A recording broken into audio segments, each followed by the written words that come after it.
Merhaba sevgili izleyenler. Kıbrıs'ın Sesi TV 2020 ekranlarında Diyalog Medya Grubu Genel Yayın Yönetmeni Sayın Reşat Akar'la birlikte Gündem Özel programında sizlerleyiz. Hemen bugünün konularını aktarayım. Evet, Başbakan Faiz Sucuoğlu'nun açıklamaları gündemde. Gözler olası hükümet senaryolarındayken Başbakan Sucuoğlu da bir açıklama yaptı.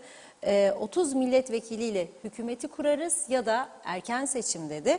Evet, vatandaşa sorduk, nasıl karşıladılar, nasıl cevaplar verdiler, röportajları sizlerle paylaşacağız. Bir diğer konumuz yine piyasada tüpgaz sıkıntısı var. Elektrik faturaları da bugün itibariyle gelmeye başladı. Sizinkini bilmiyorum ama benimki zam gelmemesine rağmen oldukça yüksek. Sizlerin de yorumlarını bekliyoruz. Diğer taraftan Maliye Bakanlığı Ocak ayı ödemelerini açıkladı.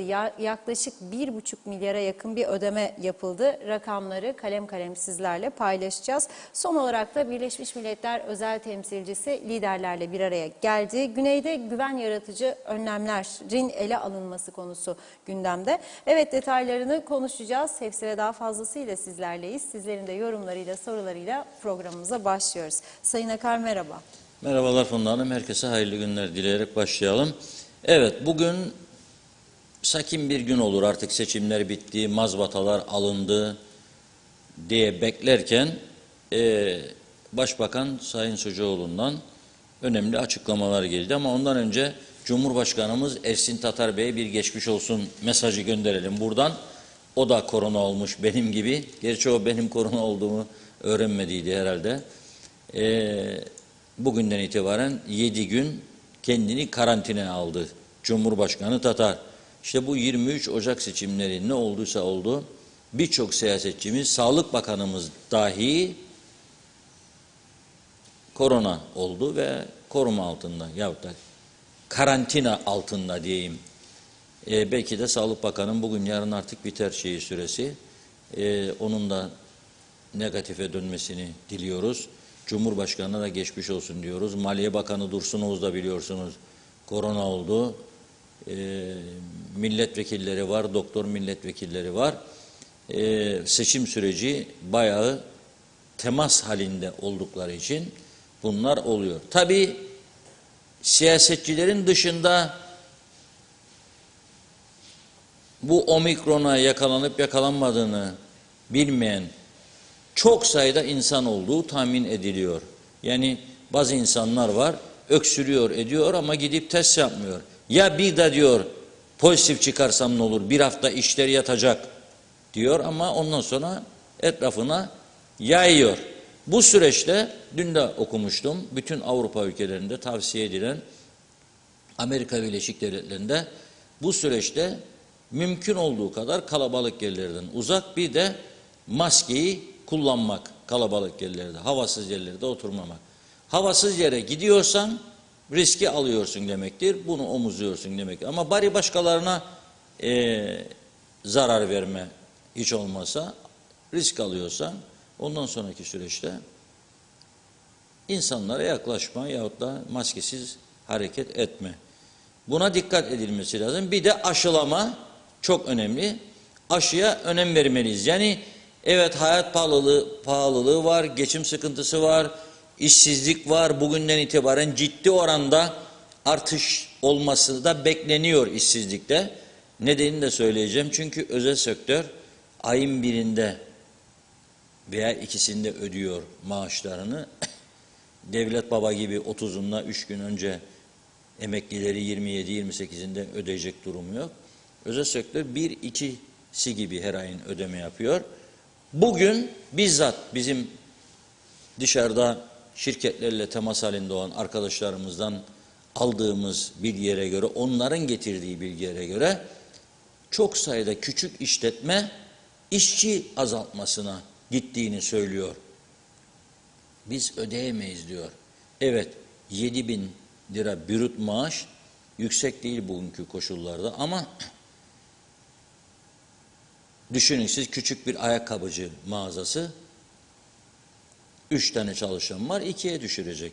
Çünkü ödeyemiyor. Zaten işler çok kötü.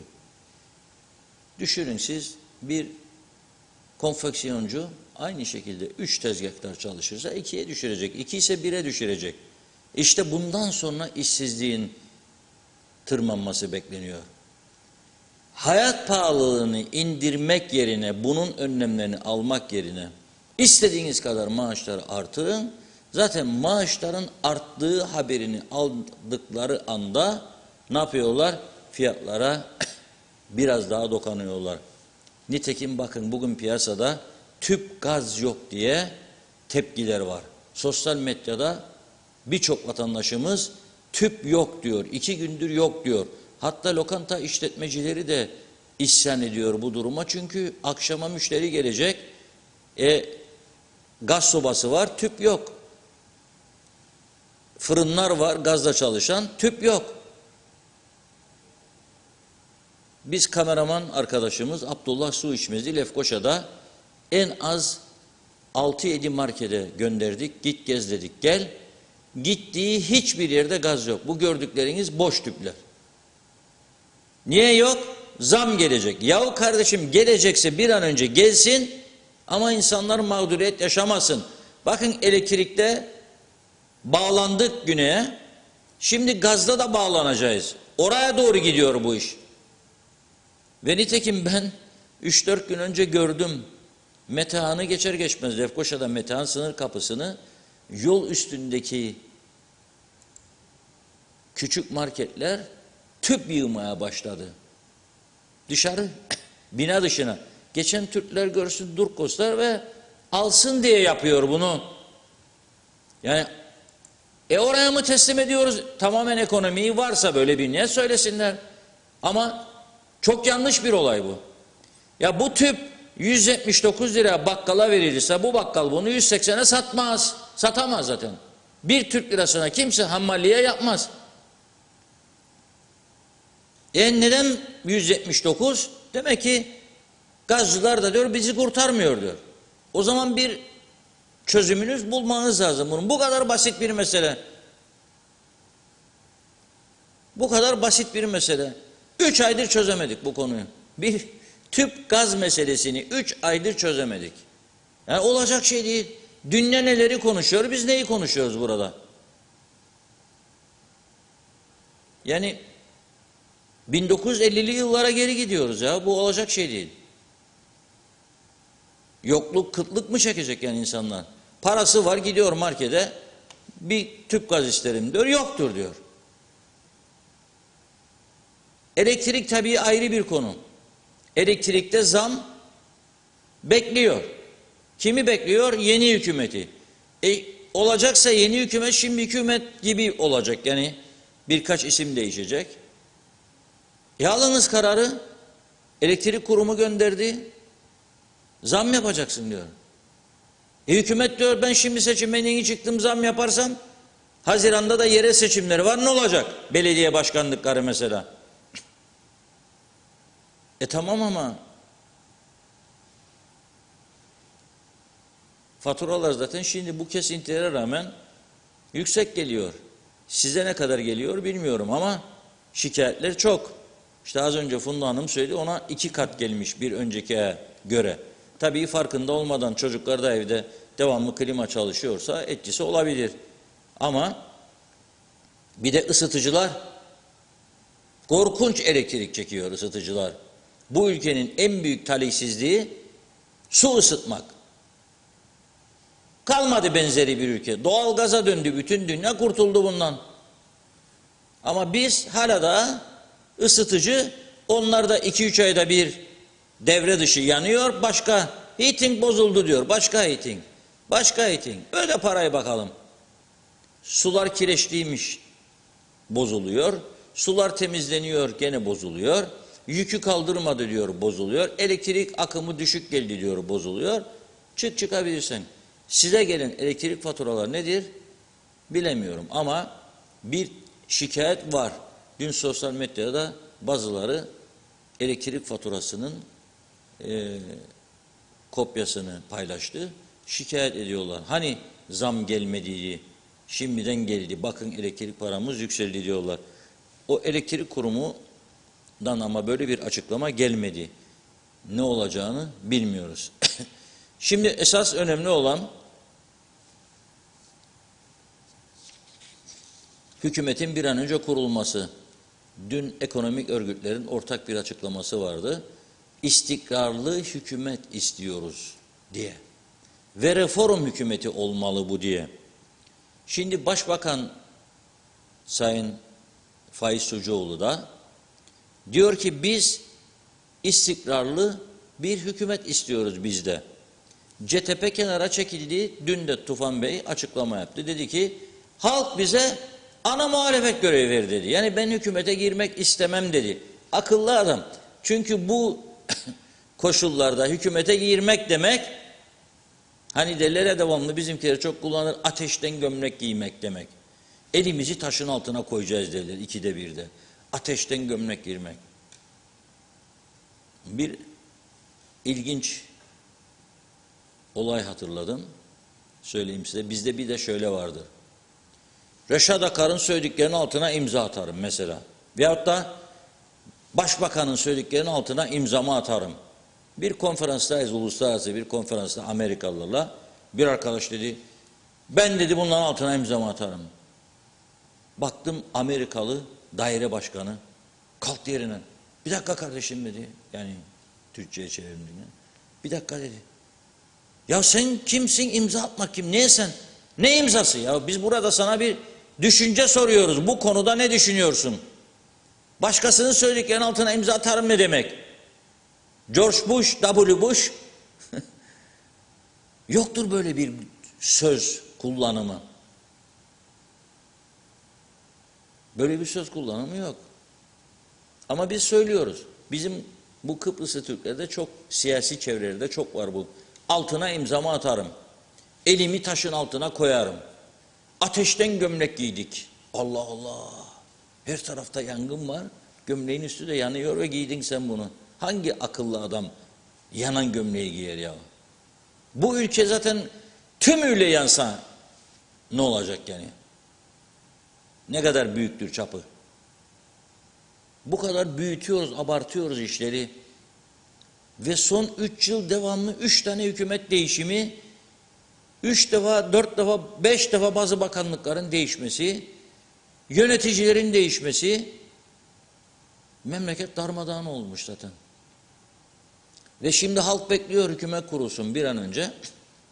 Başbakan diyor ki 30 vekille ya kurarız ya da diyor hop meydan erken seçim. Hadi bakalım.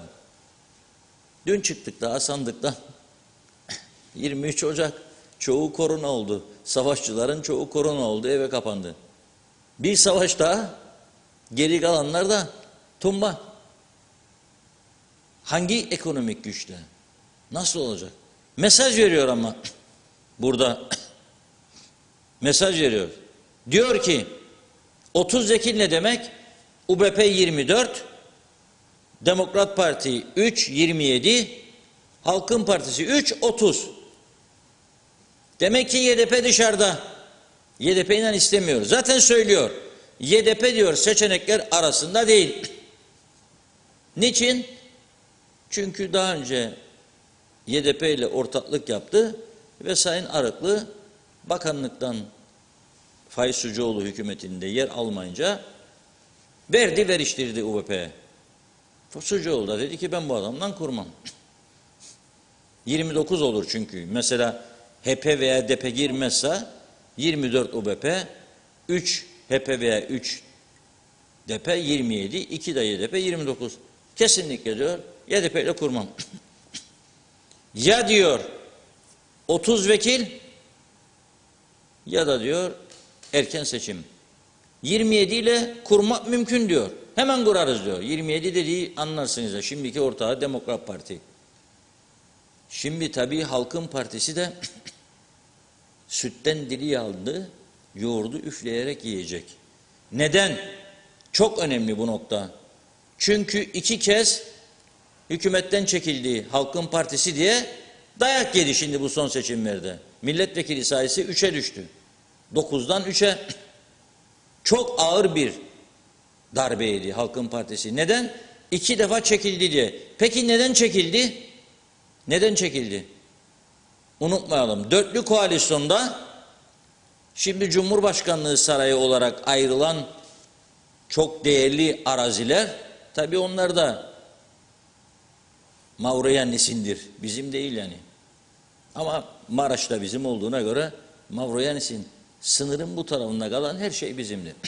Kanla aldık, kanla verecek. Oralardan bir 60 dönüm, 66 dönüm gidiyordu diye ben bu işe ortak olmam dedi Özersay. Ve çekildi. Ama halk beğenmedi bunu. Bozdu dedi. Hükümeti dedi. Diğer partilerde devrimciler vardı. Hele bir tanesi Cemal Hocam şu geçemedi barajı. O parti de içindeydi, o koalisyonun. Ya sen al götür, ben görmedim. Özersay öyle yapmadı. Dedi ki olmaz dedi. Ne münasebet dedi. Yani bir bakan bir yakınına veriyor bunu dedi. İkna edemeyince çekildi. Suçlu oldu. Biz de alıştık tabii ye kürküm ye meselesi. Kürk çıkınca adam çekildi geri. Vurun. Sonra girdi UBP ile koalisyona. Ersin Bey başbakandı. Maraş açılımını kendi yaptığı halde Özersay, Ersin Bey tek başına Ankara'ya gitti, Maraş açılımı yaptı, onu dışladı. Uçağa bindi gitti, soruyor neredesin diyor, Ankara'da olduğunu duydum, yok diyor. Ve 15 dakika sonra da canlı yayında görüyor Türkiye Cumhurbaşkanı ile beraber. Siz olsanız ne yapardınız? Devam mı yani? Ya boşver, görmedim, duymadım, kapat. Çekildi. Bu ikisi birleşince seçimde vatandaşlar olmaz dedi, bu istikrarsız girer hükümet bozar devamlı falan filan. Ya isterik memleket düzelsin ya isterik memleket bozulsun daha da. Neyse geçtik bunu. Şimdi bakın Faiz Bey de diyor böyle böyle. Bizim aldığımız duyumlara göre Halkın Partisi özellikle DP içinde bazı isimleri işaret ederek bakanlık verirseniz ben yokum diyor. Perde arkasında tabii bu. Önden değil. Hakikatte vatandaşın bunu söylemesi lazım. Sorumlu makamların söylemesi lazım. Hani soruşturma yapanlar var ya, savcılık, mavcılık, polis, molis. Neler oldu geçmişte? Hangi dosyalar daha kapanmadı? Hangi dosyalar niçin kapatıldı? Diyor ki Özersay, bize gelen duyumlara göre ben bu isim olursa no patapat no takatak yokum. Tabii çünkü girerse gene bir şeyler dönecek. Ondan sonra mecbur kalacak, gene çekilecek. Bir sonraki seçim baraj altı. Onun için temkinli davranıyor. Dedim ya, sütten dili yandı, yoğurdu üfleyerek yiyor. Yemek istiyor. Demokrat Parti zaten şu anda UVP ile iyi götürüyor. O zaman öyle görülüyor ki ya 27 ile kuracak bunu Sayın Sucuoğlu ama ben yapmam diyor. 30'dan aşağı yapmam diyor. CTP ben de gelmem diyor. Ana muhalefet görevi verdi bana halk diyor. Tabii çünkü bu kadar krizler gelecek, CTP elektriğe zam yapmam diyebilir mi? Battı. Mecburen yapacak. Tüp gazı artırmam diyebilir mi? Diyemez. Mecburen yapacak. Akaryakıt dünyada petrol fiyatları yükselir.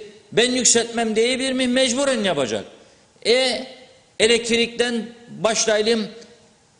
Tüp gaz, akaryakıt, taşımacılık, ehliyetler, ruhsatlar, belgeler, tapu harçları her şeye binecek. Bu ne demektir? Yıpranmak demektir. Halbuki CTP ne diyor? Bir sonraki seçim biz tek başına da gelebiliriz. Eğer biraz daha direnir, muhalefette kalırsak. Onun için böyle bir noktaya doğru gidiyoruz. Peki biz yeniden bir seçim hazır mıyız? 23 Ocak daha biteli 10 gün seçimden çıkalı 10 gün. 10 gün sonra bir ülkede o ülkenin en büyük partisinin başkanı ve başbakan erken seçim mesajı veriyorsa Allah yar ve yardımcımız olsun diyorum. Çünkü çok ciddi bir sıkıntı daha gündeme gelecek demektir erken seçim. Bir mesaj daha verdi Sayın Sucuoğlu. Diyor ki 28 tane belediye olmaz arkadaş diyor. Sürdürülebilir diyor.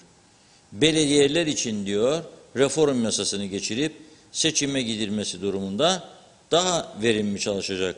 Seçime gidilmesi halinde bu şekilde bu da bir zaman kaybı olacak ve hizmet konusunda zafiyettir diyor. Belediye sayısı düşürülmeli ve seçime öyle gidilmeli diyor. Ama öte taraftan Mart, Nisan, Mayıs, Haziran'da seçim var. 3,5 ayda siz daha hükümeti kurmadınız. Hükümeti kurduktan sonra eğer kurabilirseniz hükümet programı okunacak. Güven oylamasına geçilecek. Zaten geldik Mart'a. Geriye kaldı Nisan, Mayıs. Seçim yasakları başlayacak.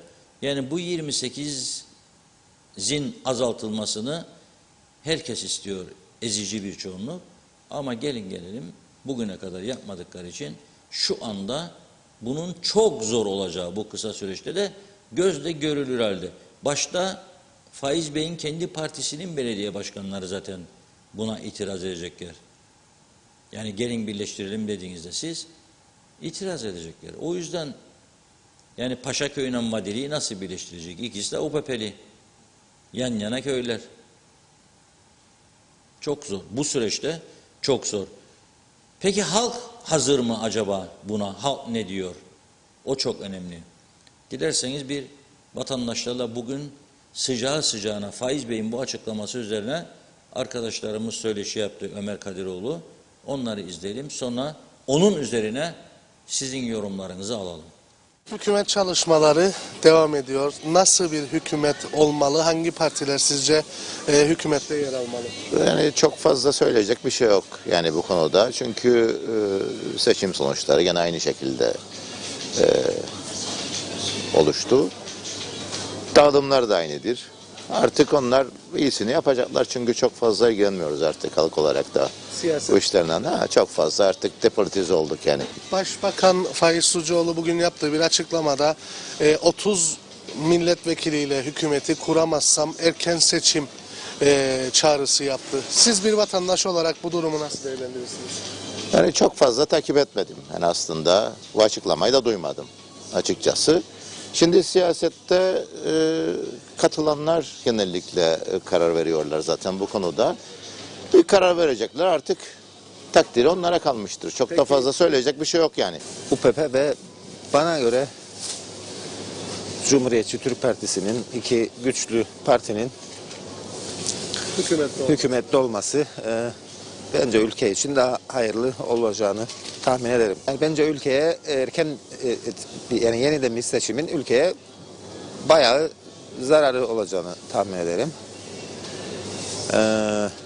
Ülke hayrına olmaz. Yani yeniden bir seçim olacak olsa bile bir partinin öyle 30-35 milletvekili çıkarıp da hükümet kuracağını hiç tahmin etmem.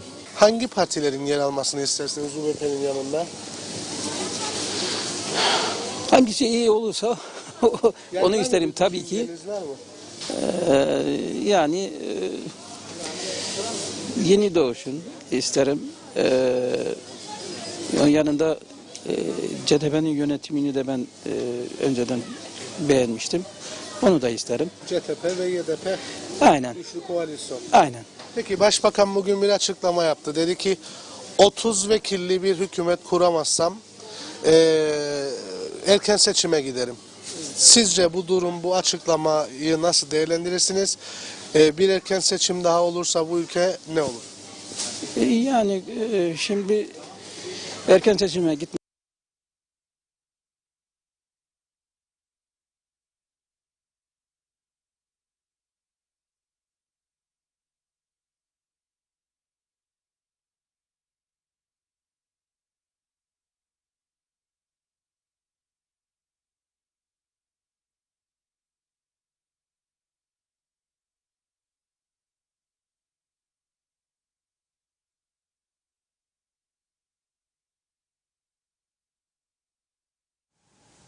Buyurun Reşat Bey. Evet, bugün bir sorun yaşıyoruz. Yağmurlu havadan mı nereden bilmiyorum. Ama Velhasıl yaşıyoruz. Bir takım teknik sorunlar yaşıyoruz biz de. Arkadaşlarımız çok çalıştı sabahtan beri. Ancak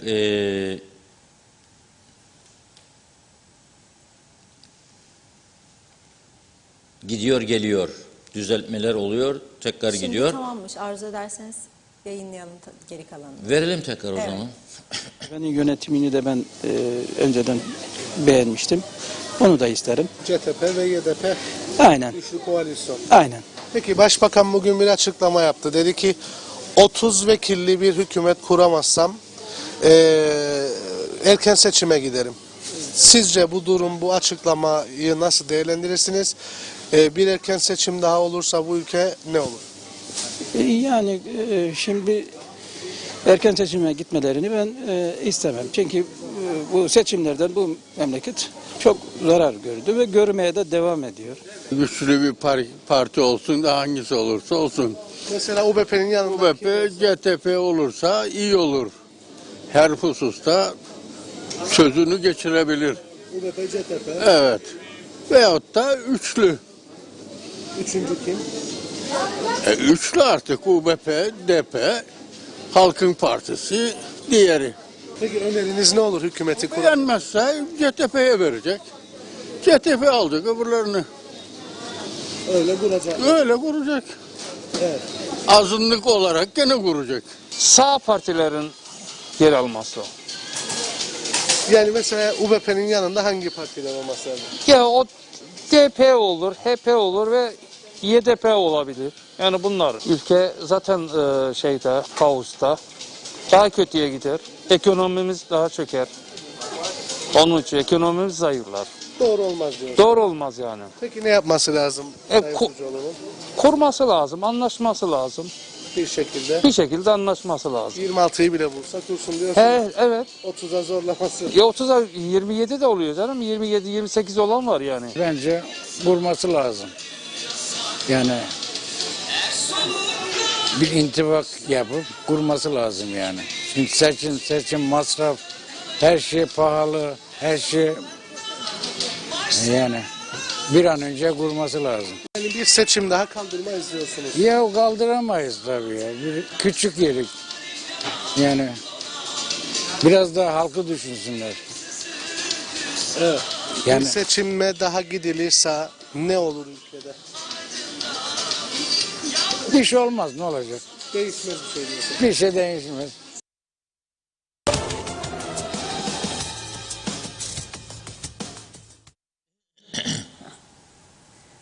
Evet.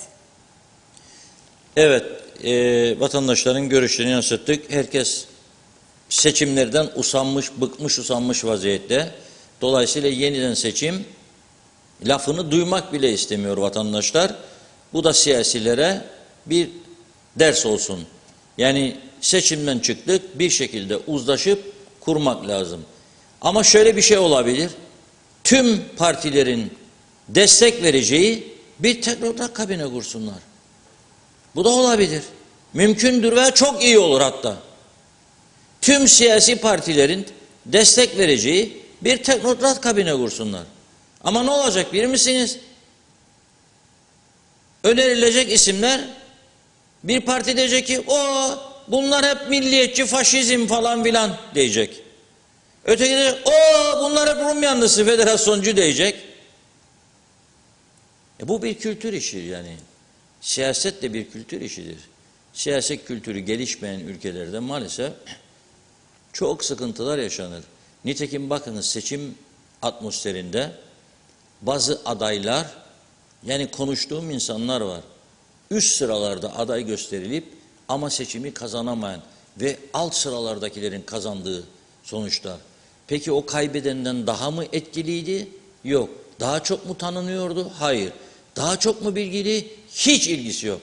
Yarısı bile değil. Peki nasıl oldu? O da işte tırnak içinde söylüyorum, parti gombinaları. Öyle derler Kıbrıs'ta. Gombina. Yani parti içi oyuncuklar. Son gece seçim sürecince birbirine sarılırlar. O köy senin, bu köy benim, kahveler, mavveler, vatandaşlar. Haydi Ahmetciğim, haydi Mehmetciğim, dağıt broşürleri. sarıl Fatma bana bilmem ne, partimiz mühür isteyelim ha, mühür mühür falan. Son gece mühürden sonra biliyorsunuz tercihler vardı, tikliyorsunuz. Ona geldiğinde listeler dağıtılır. Bakarlar ki onların ideolojisine tam uygun kimler, onları tikleyin diyorlar. Ötekilerini bırakın.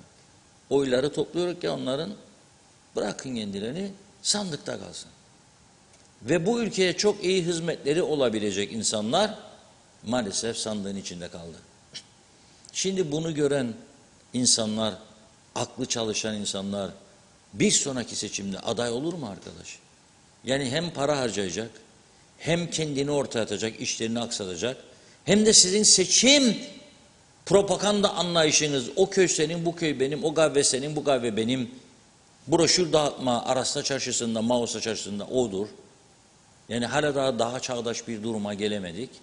O yüzden ne yapacak adam bunu? Bir tanesi de ayağıma kara sular endiydi dedi. Kara sular demek, çok yürüttüler kendisini. Ondan dolayı. Çok mesaj var diyor Funda Hanım, başlayalım. Evet, hızlıca aktarayım. Çok teşekkür ederek her zamanki gibi. Sibel Serin iyi yayınlar diliyorum, kolay gelsin dedi. İzzet Kahraman da, Mustafa Özcan da.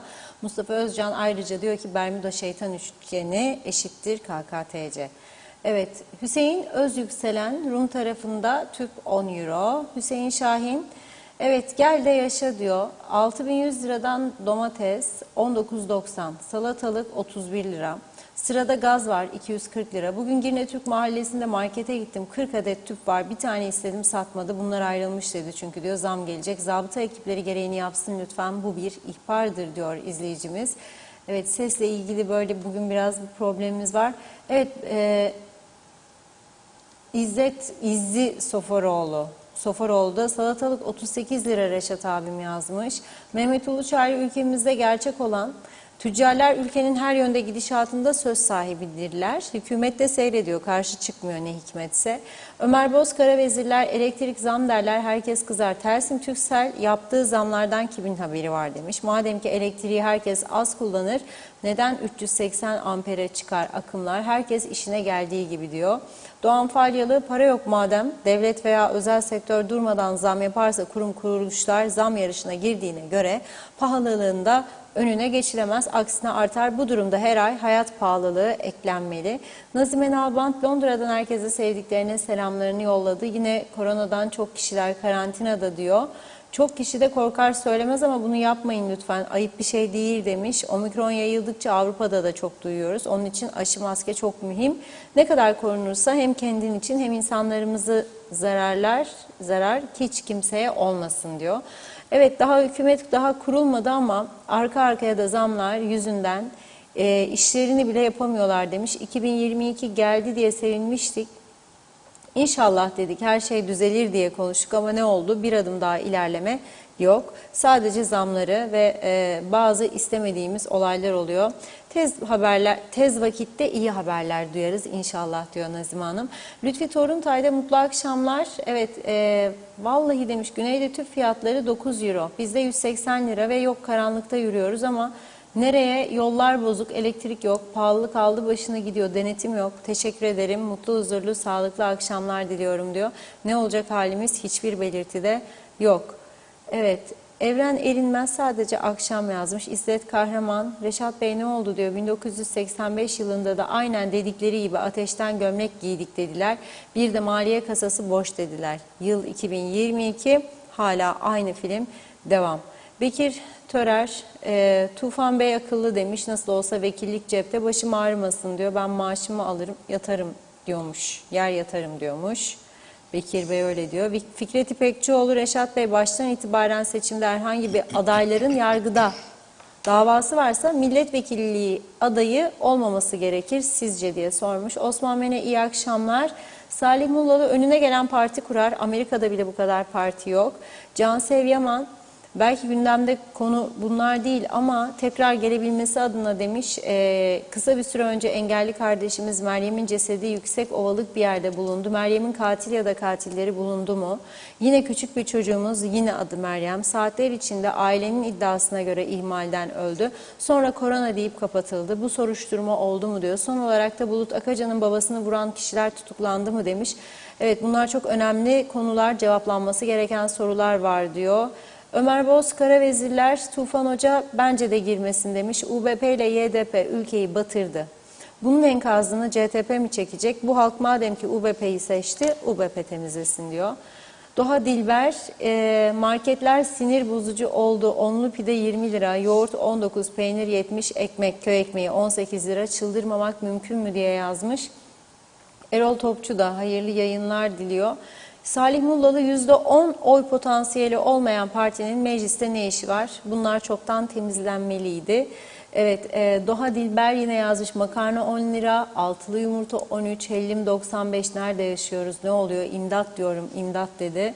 İzzet Kahraman, bunun suçlusu seçmendir, şimdi seçmen düşünmeli, UBP zihniyeti, nasıl 24 vekil verdiniz, buna bir bakmak lazım demiş. Evet, Doğan Falyalı, her ilçeye bir belediye başkanı, ülke küçük kaldırmaz. Hasan Nihat Erduran, iyi akşamlar Birleşmiş Milletler'in hayaletleri. 57 yıl oldu, hep zarar. Kim tazmin edecek? İngiliz yoksa Yunanistan. Ulaşımsız ekonomi olmaz, gayet basit. Türkiye ile biz bizeyiz. Ayşe Güner Mertcan, sizce ülkemizde bir nereden buldun yasası gerekli mi diyor. Mehmet Akın, bu Kuzey Kıbrıs halkı ne çok seviyormuş seçimi.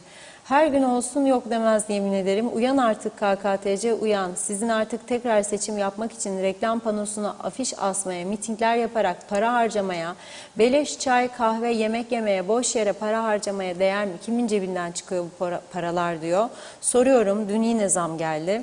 Faiz Sucuoğlu'na soruyorum, hani fiyatlar düşecekti? Düşmesini de istemiyoruz, artık sabit kalsın yeter demiş Mehmet Bey. Evet, ülkeyi yiye yiye, sata sata, vatandaşı aldata aldata, Rumlardan kalanları sanki kendi malınız gibi sata sata bitiremediniz diyor. Savaştan daha beter duruma düşürdüğünüz insanları, sayenizde insanlıktan çıktık, yazıklar olsun demiş, eleştiriyor. Zeka Üçer Londra'dan iyi yayınlar diledi. Evet, İzzet Kahraman, bazıları bedel ister ama bir adresi devamlı dışarıda tutan insanlar suçludur. Tam çözemedim galiba İzzet Bey. Evet, Mehmet Akın, bu devletin başı böyle boş olduğu sürece seçim de eksik olmaz, zam da eksik olmaz, perişanlık da eksik olmaz. Yekürküm ye diyor. Doğan Falyalı, bazı konular için referanduma da gidilebilir. Diğer konuda yanlış yapacak siyasi parti de unutmasın ki %42 karşısında kendini gösterecek. Gaye Kök, başka derdimiz kalmadı, hop otur hop kalk seçim. Ne pandemi dinlediler ne kural tanıdılar, seçilene kadar canlarını yediler diyor. Şimdi de erken seçim söylemi, oturun artık bir yerinize demiş, icraat yapın. Evet, bakıyorum. Tema Yavaş Londra'dan iyi yayınlar dedi. Hasan Zort da iyi yayınlar diliyor. Evet, sesi. Sayar Eker, Kuzey Kıbrıs'ta halk geçim derdinde, hükümet koltuk derdinde, elektrikler kesildi, yorganlar üstümüze yetmez oldu. Hangi parti gelirse gelsin aynı baş, aynı tıraş demiş. Evet, Ömer Boz, Karavezirler gençlere de sorun diyor. Sizin sorduklarınız Z kuşağı demiş.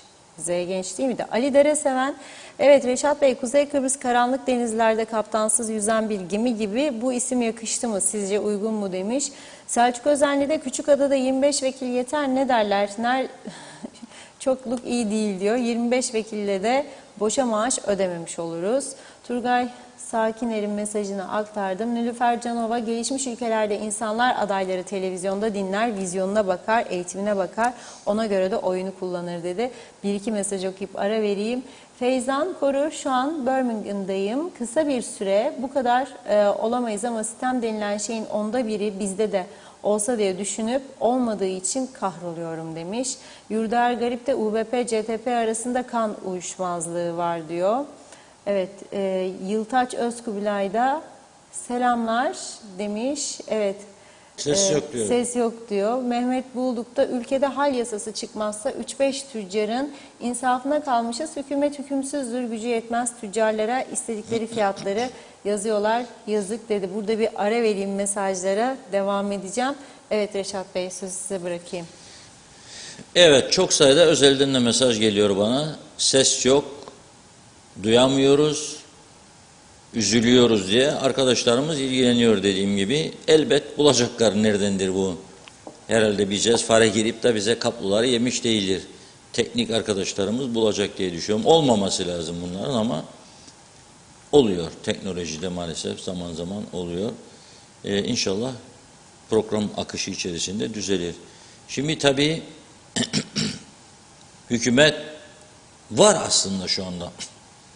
Yani UBP Demokrat Parti hükümeti devam ediyor. Cumhurbaşkanı yenisi kuruluncaya kadar eski hükümetin devamına uygun görüyor zaten. Yani anayasamız da böyle emrediyor. Hükümet karar alabilir. Bence Sayın Faiz Sucuoğlu şimdi şu an bizi dinliyorsa veya dinlemiyorsa dinleyenler kendisine iletsin. Bu tüp gaz işini derhal anında çözmesi lazım. Zamsa zam, zam değilse zam değil. Ama bilecek insanlar. Yani yoksa bu tüp gaz Metehan kapısı orada, Beyarmut'u orada, Mausa orada gidip alıp güneyden gelecekler. O zaman da tabii bana ondan sonra da kimse farklı şeyler Kıbrıs konusu falan iki devlet mevlet falan filan söylemesin artık. Çünkü durum o noktaya geldi. Yani elektrik alıyoruz adamlardan sonra da Maraş bizimdir. Yani başladı bazıları bize de dokansın şimdi bunu söylüyoruz diye. Ya yani merhum Cumhurbaşkanı devletimizi kuran adamdan daha milliyetçisiniz siz ya. Ya birileri sizi dürtüyor bir şeyler söylüyor diye bize de laf yetiştirmeye başladınız. Ya satıyoruz memleketi. Yok ya o senin değil ya. Bu bardak benimse benimdir. Para verdiysen benim, değilse benim değil. Nasıl? Komşunun evine girdim kaptım bardağı geldim benim oldu yani şimdi. Yani neredeydi? 2 sene öncesine kadar haklınız madem bizim idi de vakıfıdı da aşmadınız askeri bölge tuttuğumuz verecek diye. El insaf ya artık el insaf yani yalanlar üzerine siyaset yapa. Olmaz ya. Yani becerilerimiz çok yüksek ama yani bırakalım hadi. Sonu iyi olmayacak diye söylüyorum ben.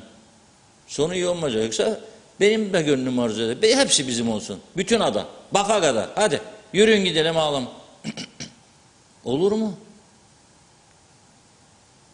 Tabii bizim bu hallerimizi gördükçe aşırı derecede silahlanıyorlar Rumlar. Bugün Rum basınında var. Vakit kalırsa girecektim bu konuya ama şimdi madem ki böyle oldu söyleyeyim. Rum Savunma Bakanı Haralambos Petridis diyor ki devlet varlıklarını dikkat edin TAK Ajansı'nın tercümesinden okuyorum. Devlet varlıklarını ve ulusal egemenliği korumak için Rum Milli Muhafız Ordusu'nun silah sistemleriyle güçlendirmesine devam ediyoruz. Bunu yapmamız şarttır diyor. Tabii burada kendisine cevap 85 milyonluk Türkiye ile baş edemezsin. Tamam da Fransız savaş gemileri var şu anda Kıbrıs açıklarında. AB garantisi var falan filan. Savaşta istemiyoruz ayrıca. Ne Türkiye zarar görsün ne biz zarar görelim ne o ne bu. Savaş zamanı değil. Sulh zamanıdır. Anlaşıp bir şekilde sorunları çözmek doğru olandır. Ve bu güzel adayı Afrodit'in cennet adasını yeniden cennete çevirelim. Çünkü biz şu anda pek cennette değiliz. Pek cennet olduğunu söyleyemeyiz. Şimdi bir izleyicimiz sordu. Akacan'ın babasını vuranlar yakalandı mı? Ne mümkün? Yakalanmadı. Ben de merak ettim. Programa girmezden önce mahkeme muhabirimizi aradım. Var mı bir gelişme dedim. Yoktur dedi. Nasıl ya? Yani gelecek tak tak tak vuracak adamı gidecekler ve bizim polisimizin bundan haberi olmayacak. Neresidir burası? Yani ne oldu burada? Yani ne var? Güvenlik falan filan nerede? Olmaz yani. Yani biz seçim konuşuruz ama esas konuşulması gereken başka konular var. Ya bir hükümet kurmayı beceremedik. Öyle bir toplum olduk. Zafer milletvekili olalım, mazbatayı aldık, sosyal medyada paylaşımlar. Bize layık gören halkımız boş verin ya, tesadüf oldu bunlar. Ne halk layık gördü? Mecbur kaldı, gitti vurdu mühürü, çıkan çıktı, kalan kaldı. Ben önermiştim. 403 tane aday vardı. 403'ünü de milletvekili ilan edin. Anayasan geldir. Boş verin. İlan edin. 403'ü de bakandır. Bak Hüseyin Barbet aradı beni, muhtarların eski başkanı. Bugün dedi ki inek kelleleri dedi var dedi. Dedim keserler atarlar dedi. Sonra birileri alır onları dedi. Bir güzel temizler dedi.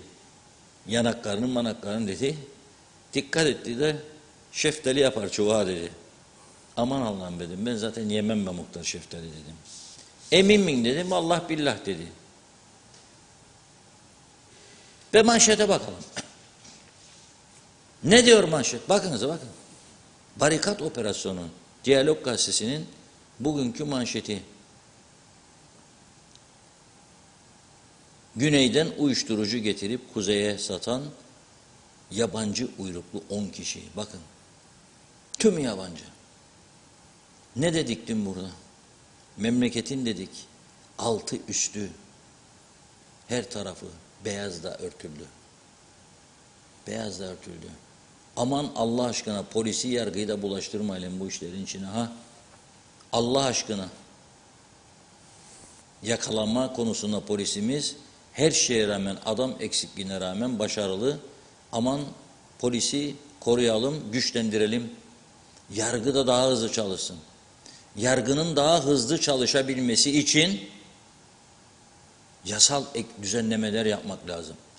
Mesela baktın ki uyuşturucu satıyor, yakaladın. Bir Afrika ülkeli vatandaşını. Ve götürdün 2 sene yargı süreci. 2 sene sonra mahkeme verdi 3 yıl. 5 sene ben bu adamı besleyeceğim, 5 sene yedireceğim, içireceğim, yıkayacağım. Da ondan sonra göndereceğim ülkesine.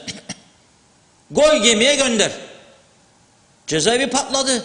Ve şimdi büyük ağır suçlar gidiyor yargıcın önüne. Yargı soruyor. Nedir cezaevinin durumu diyor polis müdürüne. Giden Lefkoşa polis müdürü veya Girne. O da diyor efendim diyor kapasite 280 ama 600'e çıktı diyor. Aman anam diyor. Nasıl yaparsınız bunları? 2 kişilik koğuşa 6 kişi. Olmaz be kardeşim. O zaman yargıç ne diyor? Kefarete bağlayın. 5.000 lira kefaret hadi git. Bulursan gemi bir kenardan kıyıdan alıp seni götürecek, atla git. Bu kadar basit meseleler bunlar ya artık. Hay bir yasayı değiştirin. Gönderin gitsin. Temizleyin memleketinizi. O da yok. Yeni cezaevini açın o zaman. Ya bitmiş yeni cezaevi. Hangi insana anlatabiliriz derdimizi? Maraş idare etmek isterken biz alıp da yönetecek de turizm patlaması Singapur, Dubai yapacağımızı hayal ederken ya bir cezaevini, bir et kombinasını, bir mezbahayı açamadınız ya siz. Bitmiş mezbaha aç olamıyor. Bitmiş cezaevi aç olamıyor. Personel şeyi varmış. Şeması da yeni düzenleme de yasa istermiş de yasada işte şeymiş falan filanmış da durulmuş da 2 senedir. 2 senedir bitmiş cezaevini açamıyorlar. Kime ne konuşuyorsunuz ama? Hikaye mi anlatırsınız bana? Biri diyor ben muhalefet görevine düştüm diyor. O bir de 30 olmasa kurmam diyor. Cezaevi de dur orada bitmiş açılamıyor. Ve ağlıyoruz biz. Ve bakıyorlar bize mesela Ankara'dan veya başka yerden, Brüksel'den. Nedir bu ama bu Kıbrıs'ı Türklerin söylediği? Ne kendi kendilerine da bu yalan söyler, birbirlerini kandıra ne yapmaya çalışırlar ya? Ya senin eski cezaevin bitti. Hükmünü doldurdu. Yenisini yaptın. Açamıyormuş. Personel şeyi değişecekmiş da şey olacakmış. Kadromuş çıkacakmış da kadro bilmem nasıl olacakmış. Onun için yasa değişikliğine ihtiyaç varmış. Kendi kendimizin elini belini bağlamakta üstümüz yok. Ve başaramadığımız her şeye mazaret yaratmak. Yapamadığımızı iddia etmek yerine ve ilgisiz kaldığımızı iddia etmek yerine hep mazaret üretiyoruz. İşte o öyleydi, bu böyleydi. Yasa izin vermez, anayasa izin vermez. Yahu yasa dışı ne kadar olay oluyor bu memlekette? Yani bir adamın 5 kurşunla vurulması yasa dahilinde midir yani bu ülkede? Yasalar buna izin mi veriyor? Böyle hesaplaşma. Varsa alacak verecek git yargıya. Neler oluyor? Bir de dikkat ediniz. Kapıyı çalarlarmış. Sırtından yorgan. Bohçacıyım ben, hanım bohçacı. Güzel çarşaflarım var, güzel yastık yüzlerim var falan filan. Kadınlar, o neyin var, aç göreyim bakayım yorganı derken cüzdanı alır giderlermiş. Ona göre dikkatli olun. Yakalanan var, yakalanmayan var. Bazı hanımlar da korkuyor polise şikayet etmeye çünkü adı çıkacak diye. Veyahut da kocasından habersiz açtıysa kapıyı da kocasının duymasını istemiyor, söylemiyor. Ama çok ciddi durumlar var. Ve ticari ekonomik örgütler de bana kalkıp mesaj veriyorlar ve diyorlar ki reformlara ihtiyaç var diyor. Otelciler Birliği Başkanı Dimah Çağı nerede? Bugün bizim Özlem Hanım'ın konuydu. Dinliyorum kendisini. Diyor ki bütün Avrupa ülkeleri diyor kısıtlamaları kaldırdı, seyahatler serbestleşti, sadece aşı kartıyla gidiyor geliyor insanlar. Bizimkiler Sağlık Bakanı korona orada, Cumhurbaşkanı korona orada, Maliye Bakanı korona orada, Başbakan hükümeti nasıl kuracak, bütün gün oyunla uğraşır, kuramayacağını görüyor, erken seçim çağrısı yapmak zorunda kaldı. Yani gidebileceğimizin sinyalini verdi. Bir basit karar. Hükümet mi ister? Normalde bir basit karar. Nedir? Dersiniz ki bütün AB üyesi ülkelerin yaptığı gibi aşı kartıyla girdi. Nedir bu hala da ada pas bilgisayarlarda dolduracak, çıktı alacak, imzalayacak, mühürleyecek, getirecek Ercan'da ondan. Nedir bu? Bu nedir? Bu ülkeyi batırmaktır. Böyle Dubai olamayız, böyle Singapur olamayız. Vazgeçtim bunlardan. Böyle Kuzey Kıbrıs ayakta tutamayız. Her gün de Rum tarafından dayak yemeye devam ederiz. Üzücü on, gerçekten çok üzücü. Sonra bu maliye nereden bulacak ödeyecek bu maaşları? Bakınız ne diyor? Maliye Bakanı bugün açıklama yaptı. Ocak ayında diyor 1 milyar 490 milyon 189 bin 269 lira ödeme yapmış. Yani 1,5 milyar. Nereye gitmiş bunlar? Beraber izleyelim. Birlikte okuyalım.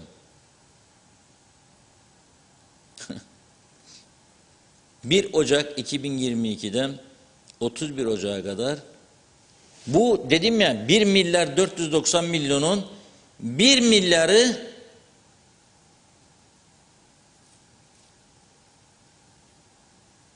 $1 milyar 156 milyonu maaşlara gitmiş. Yani bir ülkenin yatırım yapabilmesi için parası olması lazım. Sorunları, hastaneleri yenileyebilmesi için, ilaçlarını zamanında alabilmesi için, hasta haklarını koruyabilmesi için, yol yapabilmesi için, aydınlatma yapabilmesi için para ihtiyacı var. Bu diyor ki 1 milyar 490 milyon ödeme yaptım diyor ama nereye? 1 milyar 156 milyonu maaşlara gitmiş. Pardon. Evet. 333 milyonla diyor piyasa ödeme yaptık diyor. Emekli ikramiyeleri, temizlik şirketleri, müteahhit, karantina oteli, PCR, antijen, ilaç, tıbbi medikal ödemeler için 119 milyon. Bunu biraz daha aydınlatarsa bize temizlik şirketi çok farklı bir şeydir. Emeklilik ikramiyeti çok farklı bir şeydir. Müteahhit çok farklı bir şeydir. Karantina otel, PCR, ilaç farklı bir şeydir. Karantina otelleri, PCR, ilaç sağlıkla ilgili. Ama emekli ikramiyesinin müteahhit ne ilgisi var? Ayırması lazım bunu. 119'da oraya gitti mi ne kaldı? Elektrik kurumunun diyor daire tüketimleri için 19 milyon. Ankara İstanbul sağlık hesabına havale 333 bin. Oradaki doktor hastanelere borçlar var çünkü. kısa vadeli finans ihtiyacının karşılanması için alınan borç ödemesine karşılık 115 milyon, taşımacılık 15 milyon, öğretmen hazırlık ödeneği 23 milyon, UZAŞ uluslararası sağlık hizmetlerinden tekrar PCR antijen alımı 6 milyon 237 bin, Kooperatif Merkez Bankası'na borç ödemesinin mahsuplaşması karşılığı 20 milyon TL, balon balığı, bombus arı, organik tarım, sertifikalı tohum ödemesi için 1 milyon 559 bin, navlun çift çiğ süt ödemesi için 12 milyon 546 bin 101 TL. Benim aklım karıştı. En güzeli bir şarkı dinleyelim de biraz romantikleşelim.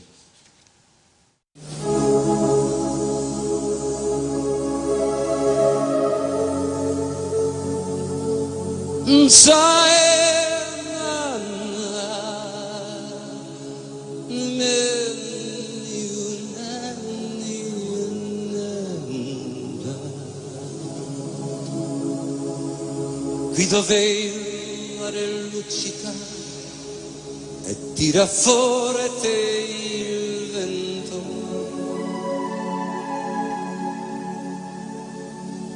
su una vecchia terrazza davanti al golfo di Sorrento, un uomo abbraccia una ragazza dopo che aveva pianto. Poi si schiarisce la voce e ricomincia il canto. Ti voglio bene assai, ma tanto, tanto bene sai.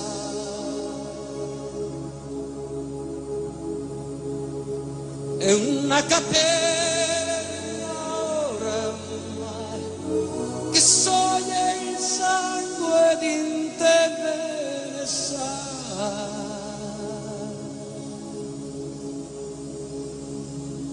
Vedi le luci in mezzo al mare, penso alle notti là in America.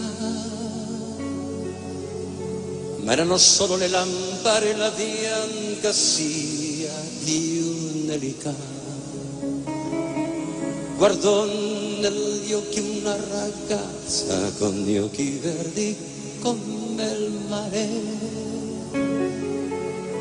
Fu all'improvviso uscì una lacrima e lui credette di affocare. Ti voglio bene assai, ma tanto, tanto bene sai. È una catena oramai che sogna il sangue di te bene sai.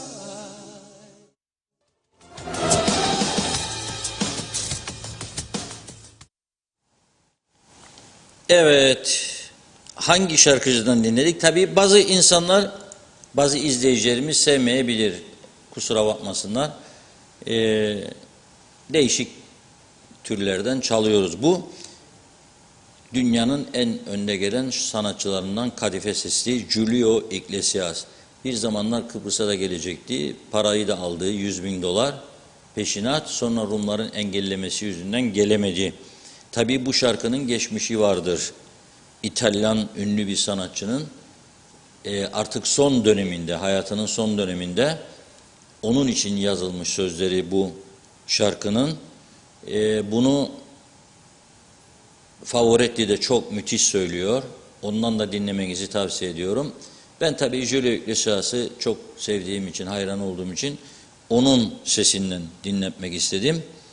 Bu şarkı nedir özelliği diye sorarsanız, işte dediğim gibi Enrico Caruso 1900'lü yılların en önde gelen sanatçılarından, artık hasta olup hayatını kaybetmek üzereyken onun için yazılmış ve adını da Caruso diye onun için koymuşlar. Aslında Caruso da bir İtalya'da küçük bir kasabanın veya köyün adıymış, güzel bir köy.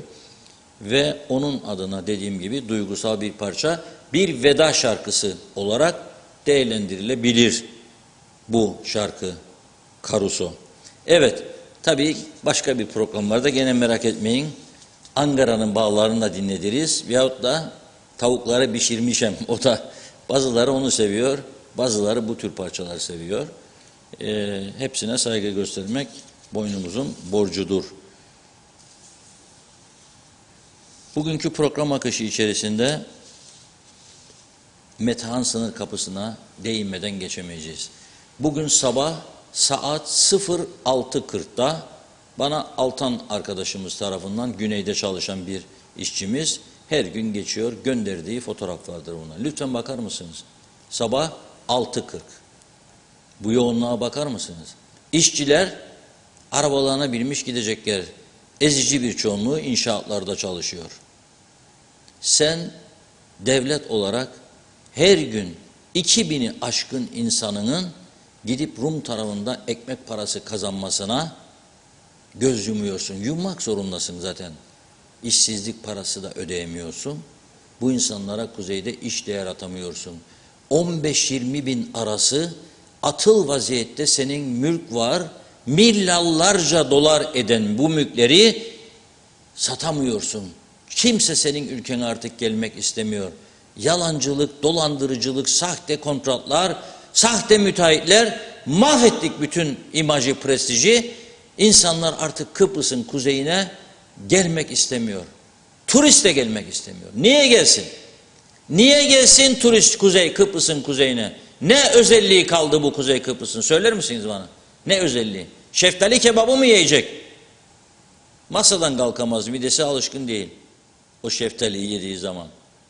Neyi övünüyoruz? Neyi? Neyle bu insanları getireceğiz Kıbrıs'a? Doğru dürüst ulaşım yok, uçak yok, fiyatlar anormal, bağırıyoruz. Bir çıkış yolu bulun, bir şeyler yapınız. O da yok. Vatan millet meselesine giriyor. Sattıydın egemenliğim, haklarım, maklarım. Hadi buyurun. Peki bu Metehan'ı hükümet mi istiyoruz ya adam etsin? Yok mu yetkisi şimdiki bakanların, bakmayanların? Müdürlerin, müsteşarların yok mu yetkisi? Muhaciret diyor, ben adam istiyorum diyor. Daha çok adam. Tufan Hoca'ya da buradan çağrı yapıyorum.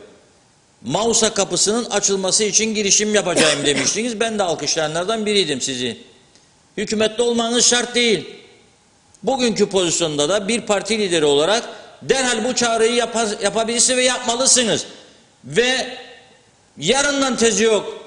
Ekip alıp her gün 50 kişi, 60 kişi, 100 kişi gidip bu Mausa kapısının önünde eylem yapmanız lazım. Birleşmiş Milletleri, Avrupa Birliği'ni harekete geçirmek lazım. Bu bir kapıya da özellikle Lefkoşa'da ihtiyaç vardır ve o olabilecek kapı Mausa kapısı. En büyük geçiş yeri. Bu böyle olacak iş değil. 3 kuruş ekmek parası kazanacak adamlara göz göre göre her gün işkence. Efendim polis eksiği mi? Alın 100 kişi. Alın 100 kişi, bu insanlar size 1000 kişilik, 10.000 kişilik para getiriyor buraya. Döndüğünde ekmeğini, domatesini, patatesini buradan alıyor. Elektrik parasını buradaki kuruma ödüyor. Su parasını buradaki belediyeye ödüyor. Benzini buradaki bayiden alıyor. Sigarayı buradan alıyor. Ya bunu bile çözmek bu kadar zahmetli bir iş, bir de bizi konuşturuyorlar devamlı. Bu kadar basit bir işten söz ediyorum ya. Sabah 6.40. Şimdi gündüz koysaydık derecede gelmesin Rumlar. Benzin alırlar, bize benzinlerimizi de tüketiyorlar. Mahvolduk, depolar boşaldı. Para veriyor, onu da istemiyoruz. Bunlar gidip para alıp da geliyor. Euro. Euroları toplayıp geliyorlar. Bunu da istemiyoruz. Onun anlam çıkarıyorum. Ya sabahleyin ilk iş, çağırın Birleşmiş Milletleri saat 6.30'da oraya. Çağırın Avrupa Birliği Büyükelçisini. Çağırın Fransız elçisini, Alman elçisini. Gelin bakın be kardeşim, ha biz güven yaratıcı diyorsunuz, istiyoruz. Bay Stewart gel, dün gitti geldi, 2 toplum lideriyle görüştü. Güven yaratıcı önlemler meselesini. Hiç olmazsa bununla başlayabilirler mi ara verilen müzakerelere? Nabız yokluyor. Çağırın deyin, gelin bakalım. Biz istiyoruz bu güven yaratıcı önlemler. Ama bu kapı yetmiyor. Bir kapı daha açalım. Onu söyledikleri anda polisten, ama efendim bizim elimizde oraya da koyacak adam yok cevabı gelecek. Yok, hakikaten yok. O zaman ne yapacaklar? Ne yapacaklar? Sayısını bile bilmedikleri bakanlık ve dairelerde fazla elemanlara diyecekler ki bu artık gemi, bu gemi karaya vurmuştur. Yani birkaç ay sonra maaş ödememe durumu da var. Hangisini tercih ediyorsunuz? Böyle bir ortam mı? Yoksa bak burada garanti işar, 3 aylık bir hizmet içi eğitim, buyurun muhaciret memuru olun. Ayıp bir meslek değil. Muhaciret memuru olmanın zorlukları var tabii. Nedir? Geceden nöbete girecek. Battaniye için altından çıkıp sıcak yataktan giyinip gideceksin. Gideceksin. Ya bak biz mesela bazı gece 10'da 11'de çıkıyoruz işte. Arkadaşlarımız yağmur yağdığında yağmur var gitmem çekeyim. Göletleri değemez. Gölet dediğim yollar yani. Her taraf gölet olmuştur. Tabii biz gölet ihtiyacımız yok aslında. Bütün yollar, sokaklar gölet. Bakıyorum çok akıllı insanlar da var. Mesela dere yataklarının üzerine okul yapmış adamlar, bina yapmış. Yağmur yağdığında neredeyse okul da sular altında kalacak. Çocuklar hemen çevresine kendi kendilerine sığınak yapıyor gibi bazı kazıyorlar dozerlerle. Toprakları yiyorlar etrafına, su taşıp gitmesin. Akıl var, mantık var. O yığdığın topraklar bir ölçüye kadar direnecek. Sonra suyun basıncından yıkılacak, gene basacak. Bu çözüm müdür bu? Bu çağda herhangi bir ülkede suyu topraktan sığınak yaparak tutmak diye bir şey kaldı mı be arkadaşlar dünyada? Yok. Ama birçok konuda dünyanın ilerisinde. En fazla lüks araba kullanma, en fazla nüfusa göre lüks evler, villa, havuzlar falan. Bundan o problem. Tamamdır. Gece kulüpleri, meyhaneler, büyük meyhaneler, barlar, eğlence yerleri, full. Tabii herkes gidemiyor ama giden gider. Bir yolunu bulur. Ama öte taraftan memleketin yolu yok. Elektrik yok, aydınlatma yok. Polis yok, hemşire yok. Bu nasıl bir düzen? Bu nasıl bir düzen? Ve bu düzenin yaratılmasında sorumlu olan birçok insan mecliste şu anda. Neyi değiştirdik be arkadaşlar da konuşuyoruz yani burada. Neyi değiştirebileceğiz yahut da?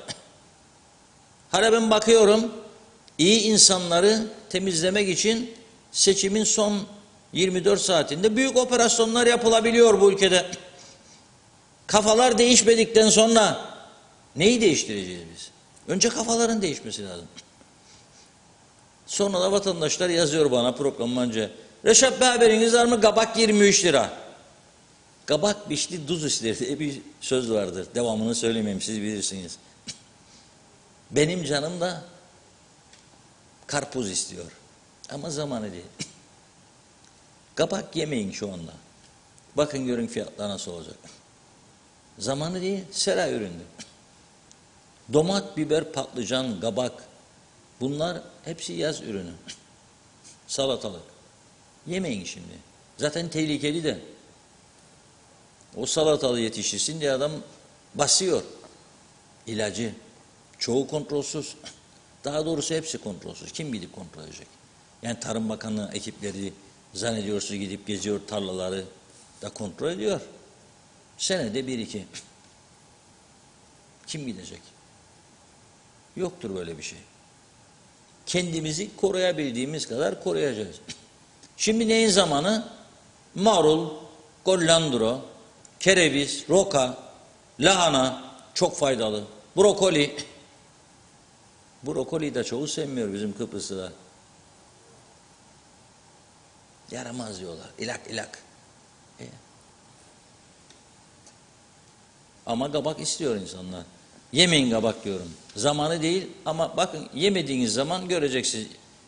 Bir hafta boykot, kabakla patlıcan da gör 5 lira. Kime satacak? Yemeyin 3 tabak kabak. Ben yemiyorum.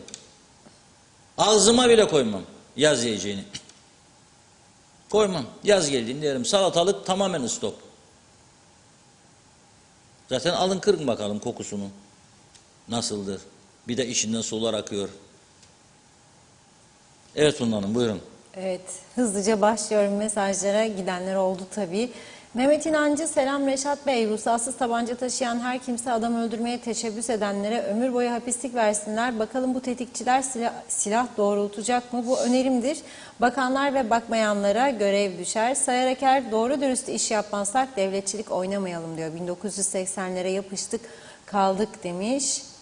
Evet, Hasan Nihat Erduran, Amerika gibi silah herkese serbest olsa nasıl olur diyor. Fikret İpekçioğlu da işleri güçleri kara gözlük hikaye demiş. Hükümet kurmaya niyetleri yok. İsmet Ezel, herkes bakan olsun diye aday oldu. Teknokrat hükümet cıs yazmış.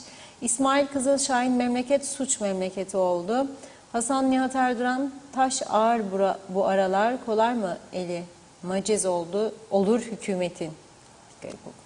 Belgin Rıfat, bu mafya hesaplaşmasıdır diyor. Çok büyük paralar döndü. Ortada çok büyük kayıplar verdiler. Herhalde vurulan kurşunların nereden geldiği bilinir ama ad veremiyor polis. Ne yapsın? Hangi birine yetişsin? Gerçekten insanüstü başarı gösteriyorlar. Ben çok yakından biliyorum. Polisimiz başarılıdır. Mustafa Cüce, Reşat abi bir gazetede dün yazardı 8+1 diye. Sence bu şartlarda kurulur mu hükümet? Ünal Kaptan, evet Reşat Bey, verilecek Rum malı artık kalmadı. Onun için şimdi Maraş'a göz koydular. Ondan dolayı doğruları kabul edemiyorlar. Hayırlı yayınlar. Belgin Rıfat, tek dertleri maaş ödemek. Hepsi bu. Kaç ay daha borçlanacaklar? Hayret ediyorum demiş. Bir gariban 10.000 lira borç istese 10 tane şey isterler. Devlet ne gösteriyor acaba? Maraş'taki binaları mı veriyor ipotek olarak yoksa 5 parmak dağlarını mı? Belki de Karpaz'daki manastırı. Başka değer yok aklımda para edecek olan. Hasan Nihat Erduran, Rum ensemizden kaç Maraş, kaç sanayi bölgesi yaptı diyor. Kim verecek hesabını? Rüya görmesin kimse demiş. Oğuz Aynalı, iyi yayınlar. Demre Coşkun, bayrakmış taşımaz CTP mitiklerinde. Bayrağı kullanarak prim yapmaz çünkü. Bayrağın arkasına saklanarak yedi bitirdi bu ülkeyi UBP diyor. Bu ülke için ne yapıldığına bakacaksınız. Her bayrak sallayana da kanarsanız böyle batırırsınız ülkeyi. Sayar Aker, raydan çıkmış trenin yolcuları gibiyiz. Hasan Çevik, Maliye Bakanı deve kuşu misali. Kafasını kuma gömüyor. 20.000 alana da %36.5 zam, 15.000 alana da aynı şekilde %36.5 zam demiş. Adaletsizliğe mi kızalım yoksa belli kesimleri daha da zenginleştirmelerine mi? Aklımızda dalga geçmeyi bıraksınlar. Mehmet İnancı, Reşat Bey, sizin müzik kültürünüze de hayranız. Her zaman Reşat Akar farkı herkesce biliniyor demiş. Allah sağlık versin. Evet, Yılmaz sende. Evet, ganimet düzeni bitmedi diyor müzik içinde, teşekkürler demiş. Sayar Eker, belki bir gün bir şarkıda Reşat Akar'dan dinleriz yazdı. Mehmet İnancı, Reşat Bey bunu 14 Şubat'ta da bekliyoruz demiş. Belgin Rıfat da diyor ki Reşat Bey kesinlikle çok romantiksiniz, gizli romantiklerdensiniz bence demiş. Supi Giritli, Reşat Bey'i izlerken kendimi anlam planı zamanındaki söyleşilerde buldum. Yüzme havuzlu villalar, Boeing'ler, barış oldu, her taraftan dolarlar gelir. En mühimi Rum komşular özür dilediler. Bize o kadar güzel davranır, yardımcı olurlar. O halde ne aldıysak verelim. Barış hemen şimdi. Abdullah Demirpençe, bugün Ankara'ya uçak bileti baktım haftaya. Tek gidiş 1980 lira. Hasan Nihat Erduran, Birleşmiş Milletler de seyreder diyor, batmamızı beklerler, ellerini avuştururlar. Emperyalizm, gerçek budur, uyanın.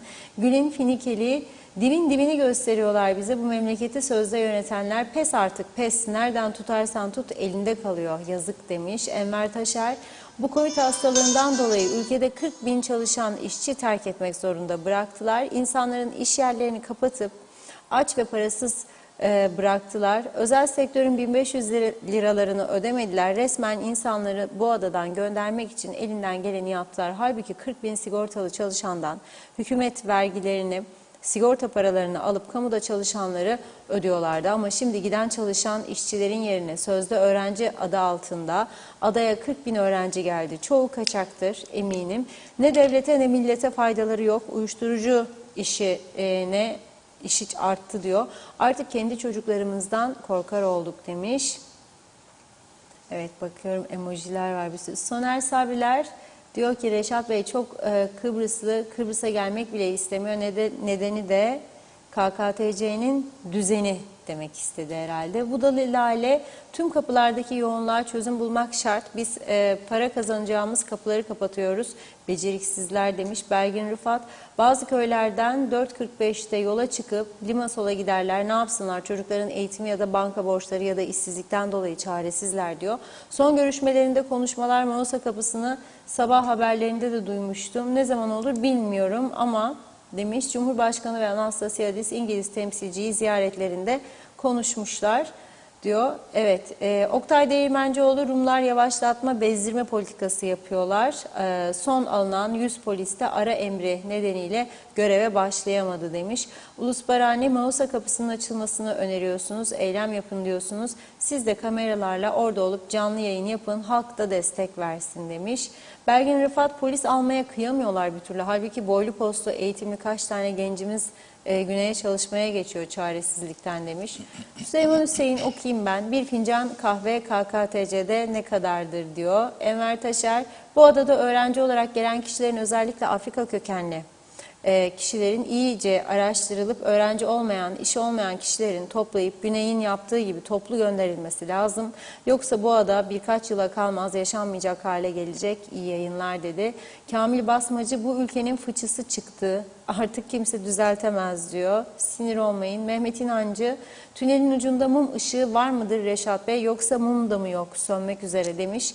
Bülent Mehmet Küçük, bizler gibi minik bir ülkeyi idare etmek gerçekten bu kadar zor mu, yoksa bizler çok üstün zekalı olduğumuz için mi diyor. Memleket veya ülke yönetemiyoruz. Bizler bırakın memleket idare etmeyi, bir apartman yönetimini bile beceremeyen veya bir futbol kulübünü idare etmekten aciz kişiler ya da varlıklar mıyız?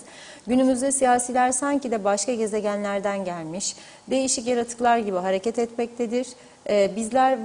Bizler varsayıyor ki bir kalıp samanı bile iki kişiye pay edemeyecek özelliklere sahip birer topluluk muyuz? Bütün her şey bize, yani Kıbrıslı Türklere has bir nitelik mi diyor. Diğer gelişmiş ülke yöneticileri bunları kolay kolay başaramaz. Tanrı bizlere artık yol yordam göstersin demekten başka elimizden hiçbir şey gelmez. Ali Dereseven, hep vermemizden bahsediyorsunuz. Rumlar bu toprakları nasıl elde ettiler? Nereden miras buldular? 500 bin vatandaşımız bu ülkeyi kendi keyiflerine göre mi terk etti? Her şey konuşuluyor fakat Rum'un bizlere yaptığı zulümlerden kimse bahsetmiyor. Bizlere, çoluk çocuklarımıza yapılan katliamlardan kimse bahsetmiyor. Haklı davamızda haksız duruma düşüyoruz. Bizlere yaptıklarından dolayı Rumlara tazminat davası açsaydık Rum bizden toprak isteyebilecek miydi?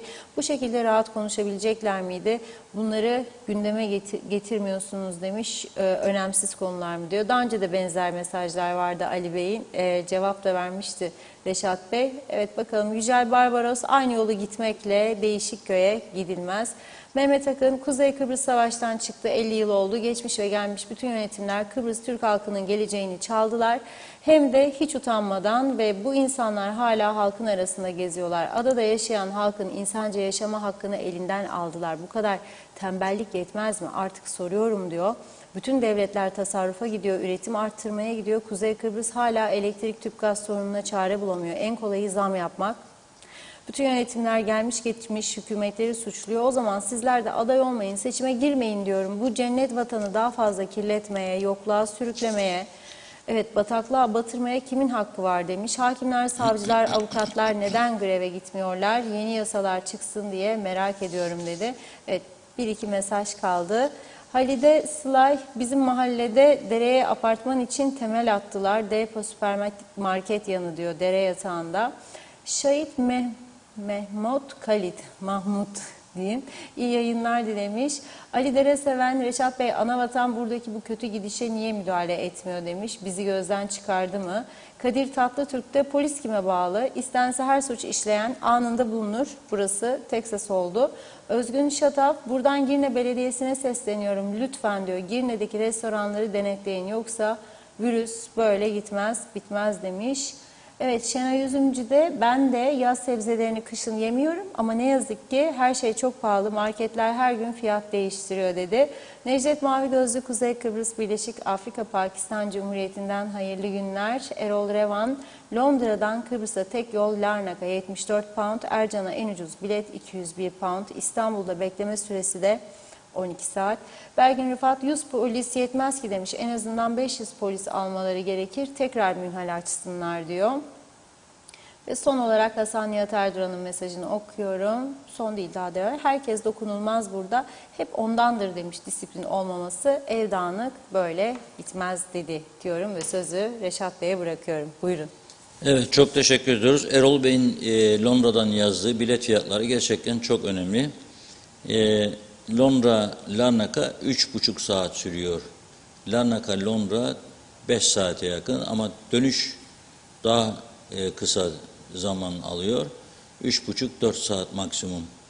Bir kalkış bir iniş iniyorsunuz. Diyor ki 74 pound. İstanbul aktarmalı Ercan yine tek geliş 201 pound, 12 saatte İstanbul'da bekleme süresi var diyor. Şimdi yani hep böyle kendi kendimize oturduğumuz yerde maaşlar da maşallah dağıtılıyor. İşte söylediğim 150 milyar para dağıtmış. 120'si 130'u maaşlara. Yani oturduğumuz yerde alıyoruz. Çok şükür tencerede moleyi ya pişiyor ya da makarna bulli, patates bulles falan. Da ne yapalım olsun bunlar diyemeyiz. Yani böyle bir ülke yönetmek, böyle bir ülkede yaşamak, böyle bir ülkeyi ayakta tutmak, geliştirmek asla mümkün değildir. Tünelin ucunda ışık görüyor muyum? Bu şekilde görmüyorum. Bu şekilde görmüyorum çünkü bakıyorum ki insanlarımızın da önemli bir kısmının kafalar çok değişmiş. Kafalar çok değişmiş. Yani anlıyorum yani dünya değişiyor, bazı alışkanlıklar da değişmesi lazım. Tabii ki Esin Engin'den tango dinlettiğimde bilmeyecek. Yahut da bir izleyicim işimi gönderdi. Tanju Okan'ın çok ünlü bir şarkısını, merhum Tanju Okan'ın, Allah rahmet eylesin. Onu da kırmayacağız, o izleyicimizi dinleteceğiz şimdi. Arkadaşlarımıza sordum. Telif hakkı yok. Vereceğiz az sonra. Fakat elbette yani başka şarkılar da bilecek. Ama tamamen de belirli bir şartlanmışlık altında da günün modası olamaz. Günün modası sadece belirli bir şartlanmışlık altında da olamaz.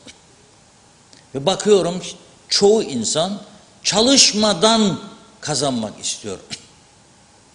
Artışı verecek mi bize? Verdik. Çalış. Çalış. 5'te ise paydos saati 5'e 1 dakika kala yolda. Ya bir günde kal 5.30'a kadar göreyim seni, yok. Bir de bu alışkanlıklar. Annem hasta oldu, doktora götürdüm, bir şey gitmiyor. Babamın dişi kırıldı, işe gitmiyor. Bizim çocuk öksürür, grip oldu, gelmeyeceğim. Yoktur bir Avrupa ülkesi bunlara. Çok iyi canım, hadi iyi bak çocuğuna. Yoktur böyle bir Avrupa ülkesi. Varsa görün söylesin. İşte bizi izleyenler İngiltere, Avusturya, Almanya'dan, Finlandiya'dan bizi izleyenler var. Hayır, varsa yazsınlar vardır diye bu ülkede. Normal hasta oldun, gittin tedavi göreceksin, ayrı mesele. Ama çocuğumun başı ağrı, bugün gelmeyeyim ben. Annemin dişi kırıldı. Yoktur böyle bir şey. Ondan sonra bul da ver. Nasıl çalışmazsak üretip kazanacağız? Orada bir sıkıntı var. Devlette sıkıntı, zam yapması gereken yerlere zamanında yapmıyor, bekletiyor. Sonra bir gün millet deli oluyor. 2, piyasa kontrolü. Evet, tekrar ediyorum, liberal ekonomilerde piyasa kendi dengesini kendi bulur. Tamam. Çok yazı okudum ama bu ülke öyle bir ülke değil. İşte mesela adli suçlarda, trafik suçlarında bana diyorlar ki polisiye tedbirlerle önlenemez trafik suçları. Yani nasıl yani? Sen başka ülkeler gibi gelişmiş kamera sistemlerin mi var senin? Yok. Gönneli çemberinden Girne Bağızı'na kadar, eskiden Bağız derlerdi Boğaz'a, Dikmen Kavşağı'na kadar, point to point dediniz, bakalım kaç paralarda harcadınız, kaç yüz binler. Sorarım, cevap alamadım. Çalışıyor mu, çalışmıyor mu? Çünkü ben 115'i geçmiyorum, 100 yazıyor, 15 daha şey varmış, kandırmaca. 115'i geçme dediler bana, geçmem. Ama bakıyorum adamlar her gece giderken üstümden atlıyorlar. 150, 170, 180. Demek ki bir ceza yok. Bir yıldır da ceza alıp da bağıranı da duymadım. Yani aldatmaca kendi kendimizi. Sende bu teknoloji yoksa, senin trafik lambaların bile 75 yaşındaysa da değiştiremiyorsan ve bu lambalar arıza yaptığında bir tek teknisyen varsa bu adada onu tamir edebilecek, o zaman tek çaren kalır. Alaturka, yani polisiye tedbir. Dökeceksin polisleri yollara, bakacak adamın farlar yanmıyor, durduracak, çekecek kulağını, yazacak cezayı. Tekrar olmasın diye. Bakacak kırmızıda geçiyor, çekecek kulağı, yazacak. Bakacak bir şişeyi tekellemiş, Facebook'ta paylaşıyor, koca viski şişesi, ya rakı şişesi bitmiş, 10 dakika sonra yolda alacaksın arabayı altından, çağıracaksın bir taksi, binecek, gidecek, ya götüreceksin karakola, Rumların yaptığı gibi, Avrupa'nın yaptığı gibi. Ayrılınca gidecek evine, sonra mahkeme. Başka çaren kaldı mı ya? Sonra yuvalar sönüyor diye bağırıyoruz. Ne oluyor? Sonuç, 4 kişiyi öldüren adama yargıcın verebileceği maksimum ceza 7 yıl. Hafifletici nedenler 7 yıl düşüyor 5'e 4'e. Her sene 3 ayda iyi hal bağışıklığı, adam 2,5-3 yıl sonra bay bay. 4 cana ve sen ya şaşasa forever KKTC. Yok ya. Kanunlarda bile oyuncuklar kendi kendimize bir şeycikler yapıyor. Her yerde onu bunu o böyle bu böyle ehliyet dağıtımı. Ne kadar yolsuzluk iddialar. Hala daha galiba 11 müfettişin ya 7 müfettişin davası sonuçlanmadı. Para karşılığında ehliyet ihtiyaları var. Sınava girmeden ehliyet verme iddiaları var. Ne oldu be arkadaşlar? Onda da cevap yok. Seçim zamanı bize derler, üzerine gidecek yolsuzlukların. Ben de derim o arkadaşlara, sakın söyleme bunu. Kaybedeceksin bu seçimi. Niçin? Alıştı millet derim buna, bakma şikayet eder. Alıştı milletten. Herkes bir yerden bir şeycikler koparmaya çalışır. Ya o kapat yani, bize gelince mi yasa vardır yani? Ha? Der. Alıştırdık. Halbuki sen dersen ki ona, evet sen de aynısın, Hüsniye de aynıdır, Fatoş da aynıdır, Mehmet Ali de aynıdır. Kurallar herkesin. Yoktur öyle göz kırpma dersen, oy verme, göreceksin günü. Görsel be gününü. Ne olacak? Ne olacak? Ama olmaz. Bazı çeteler devlet işine girip daha iyi vurgunlar yapabilmek için siyasete yönelebilir. Ki nitekim öyle oluyor. Yargı yerine meclis. Ne kadar güzel toplum olduk. Da bana sonra tünelin ucunda ışık gören. Yok, en iyisi sarhoş olmaktır. Hadi bakalım.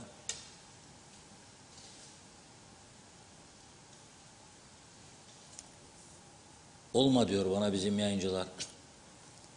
Hadi oğlum kuyudan çıkarın Taci Okan falan filan bir şeyler gönderdiler.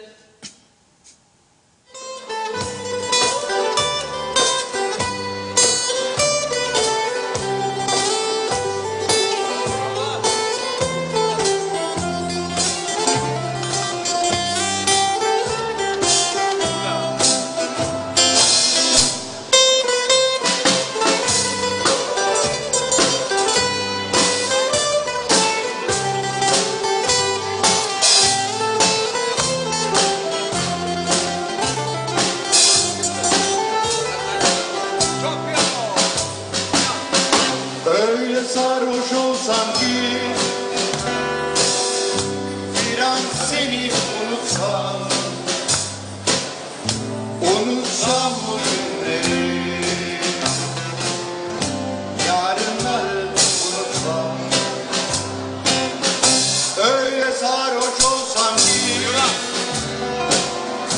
bir an seni unutsam,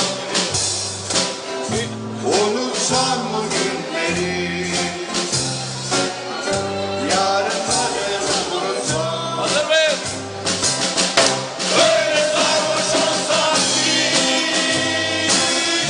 bir daha ayrılmasam, her şey bir rüya olsa,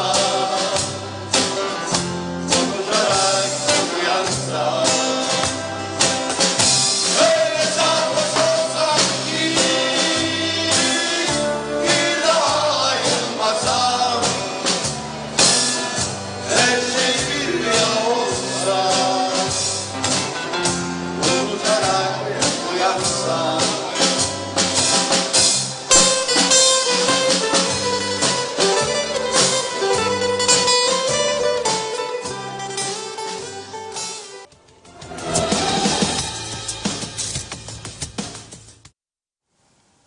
Evet, Salih Bey'in ricasıydı, kırmadık. Retro çalgıcıları Tanju Okan'ın unutulmaz şarkısı Öyle Sarhoş Olsam Ki. Tabii sarhoş olup da direksiyon başına geçin demiyorum ha. İçip de geçin demiyorum.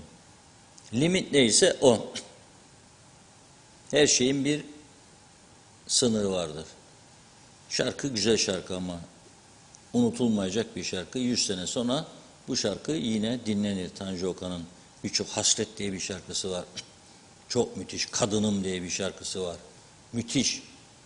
Bunlar unutulmaz tabii. Salih Bey'e çok teşekkür ediyoruz uyardığı için. Şimdi tabii bazı görüşleri ortaya koyarken bir çevreyi batıralım diye söylemeyi. Yani kış ürünü üretmek de bir çözümdür. Yani illa kabak patlıcan üretmek gerekmez kışında, üreticinin haklarını koruyayım. Lahana ekiniz, karnabahar, marul, roka, kollandro, enginar. Mesela ben bugün oldu enginar yemedim. Niye yemiyorum? Benim bildiğim çünkü enginar Mart'tan sonra bularır. Normal halinde. Bu kadar kafa enginarı yersen sen hele meyhanelere giderler. Enginarcık taze süt gibi der.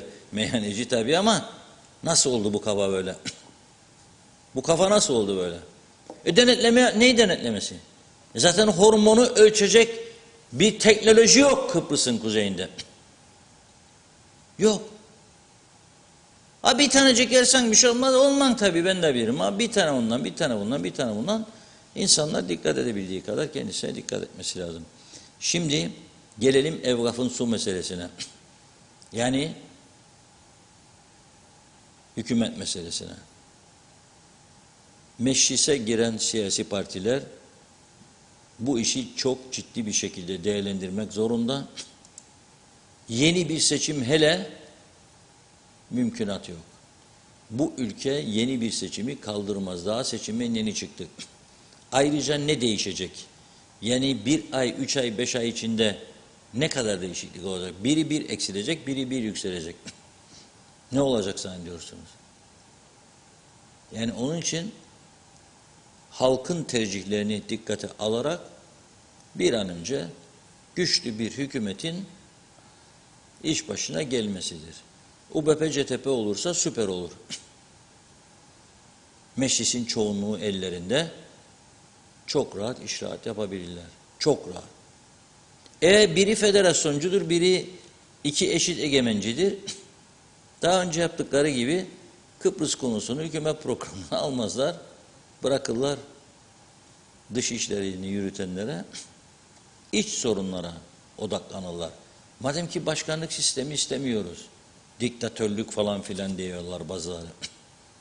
Küçücük bir yerde bir başkan, 10 teknokrat kabine üyesi, hatta 10 da gerekmez. Yani 5 tane bakanla Kıbrıs'ın kuzeyi iddia ediyorum.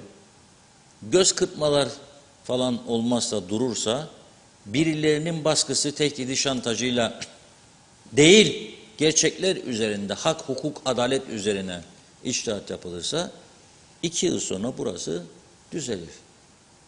Ama tabii ki hep birlikte çalışarak, halkın da ezici bir çoğunun desteğiyle. O olmasa zaten no chance.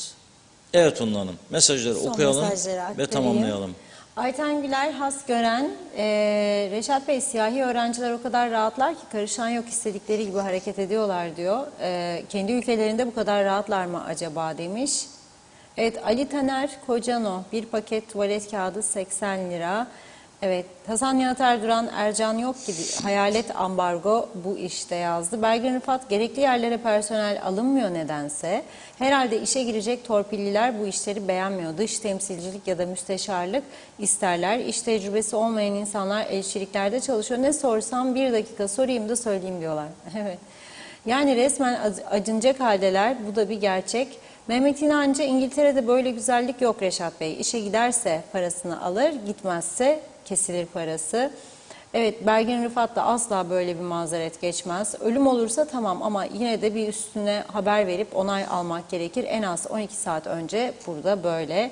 İsmet Sencer, hayırlı yayınlar, harikasınız yazmış. Evet, Yılmaz Yüksek, acı ama gerçek diyor. 1974 öncesi Kıbrıslı Türklerin yarıdan fazlası güneyde işleyip karnını doyuruyordu. Yıl 2022, Kıbrıslı Türklerin yarıdan fazlası yine güneye işleyip karnını doyuruyor. 50 yıldır bir adım öteye gidemedik. Acaba suçlu kim? Hasan Nihat Erduran, karayolları sinyalizasyonlarından sorumlu değil, trafik dairesi var. Aydınlatmalarda Kıptekin diye bilgi içerikli mesajını paylaştı. Nilüfer Canova, İngiltere'den gelen bir arkadaşım dedi ki sizin dairelerde bir kişinin yapabileceği işi 3 kişi yapar. Mehmet İnancı, Titanic gibi ülke okyanusta battıkça dibe gidiyor Sayın Akar. Evet, son 1-2 mesaj. Derya Özyiğit, daireye gitmeden maaş alan çok insan var. Parmak basmayı koymuşlardı. Hiç kimse kontrol altında değil maalesef. Her bakan önce kendi bakanlık müdürlerini daire saatinde her memurun uyması zorunluluğu getirmeli. İşini kaybetme korkusu olmalı. İşini sevmeyen gitsin, işsiz insan çok yazdı.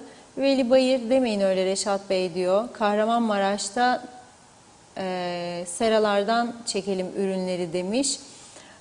Ondan pahalı diyor. İlaç diye bir şey yok diyor. Hani dedik ya yazlık meyveleri yemeyin diye.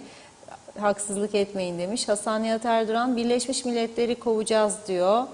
Evet, sanırım tamamladık. Belgin Rıfat da iyi akşamlar herkese, inşallah daha güzel haberleri yorumlayacağımız günler olur. İnşallah Belgin Hanım.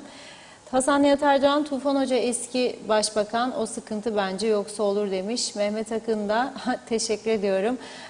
KKTC diyor, sarhoş olmuş bir daha ayılamıyor. Sizleri izleyenler, dinleyenler, siyasilerin yönetimde onların hiç yüzü kızarmıyor mu?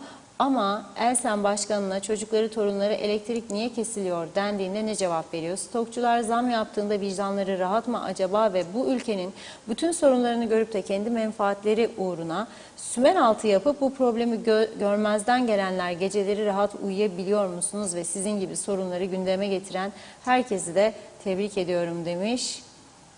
Evet. Ethem Durak, hormonlu yiyecekler hakkında gösterişli yiyecekleri almayın. Hormonlu yiyeceklerin sapları ve içleri boş olur dedi. Son mesajda diyor ki Havva Muhtaroğlu, tuvalet kağıdı bir izleyicimiz paylaşmıştı 80 lira diye. 80 liraya bulduysa kaçırmasın, 108 lira oldu demiş. Evet, bugünlük mesajları burada noktalıyorum. Evet Reşat Bey, eklemek istediğiniz? Evet, bugün bu kadarla veda ediyoruz. Yarın inşallah daha güzel bir gündemle halkın karşısına oluruz. Ama tabii ki esas üzücü olan bu ülkenin asayiş konusunda yaşamakta olduğu sıkıntılardır. Buna dikkat çekiyorum sürekli. Çünkü inanılmaz miktarlarda uyuşturucu akışı var Kuzey Kıbrıs'a ve dikkat çekici gelişmeler var. Lüks kiralık arabalar dolaşıyor etrafta. Polisin bunları denetim altına alabilmesi için belki de önümüzdeki süreçte askeri birliklerden yardım isteyeceği bir noktaya gidiyoruz gibi görülüyor. Siyaset karar üretemezse başka mekanizmaların devreye girmesi kaçınılmazdır diye düşünüyorum. O yüzden herkese sorumluluk düşüyor. Bir an önce gerekli tedbirlerin alınması lazım. Bugün bunları aktarıyoruz ve inşallah yarın hükümetin oluşumuna yönelik güzel bir haberle, mesajla programımızı gerçekleştiririz. Bugünlük bu kadar. Teşekkür ediyoruz. Biz de size teşekkür ediyoruz her zamanki gibi ve programımızı burada noktalıyoruz. Yeniden görüşünceye dek hoşça kalın.